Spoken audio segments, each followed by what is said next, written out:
On July 23rd, 40-year-old Rebecca Rubin, raised not far from here in North Vancouver, is scheduled to appear in a Eugene, Oregon courtroom to answer for her part in what the FBI calls the largest eco-terrorism case in U.S. history.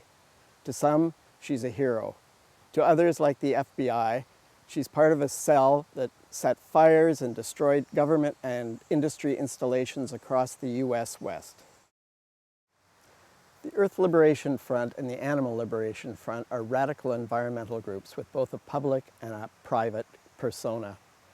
The private cells go out across the US and Canada, causing destruction of university facilities, government installations, anything that they feel degrades the environment or threatens animal life.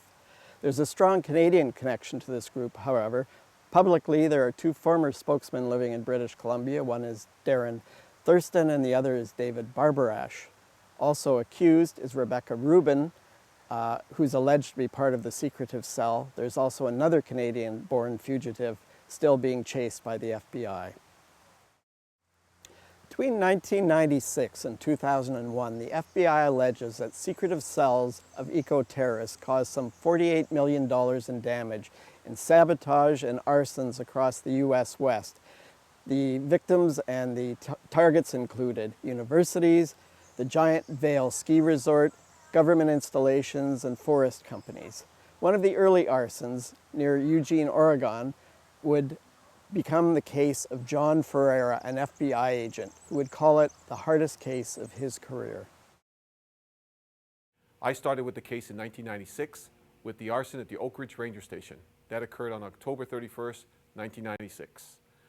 I was assigned that case, and from there on, I was assigned several other arson cases in the Eugene area, to include the Childers Meat Company on Airport Road in Eugene, along with the Eugene Police Department substation arson and the Romania arson, which occurred in, I believe, May of 2001. I've handled many complicated cases involving the New York Mafia to the Japanese Mafia, but this was a major challenge, because the way these people operated, it was almost impossible to follow them. They never really had a home address. I mean, this case, I kind of called it almost impossible. What did these arsons accomplish? It really depends who you ask. Some environmentalists believe that these extreme acts actually caused a shift in public perception, creating greater sympathy for animal rights and environmental degradation.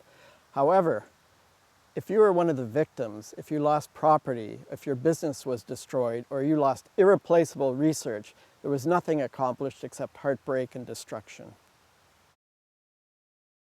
I was drawn to this story by the paradox that is Rebecca Rubin, a young woman, well-educated, from a privileged background, shy, and an animal lover. Yet someone the FBI alleges could steal across the border, dress in black, and participate in acts of arson and sabotage.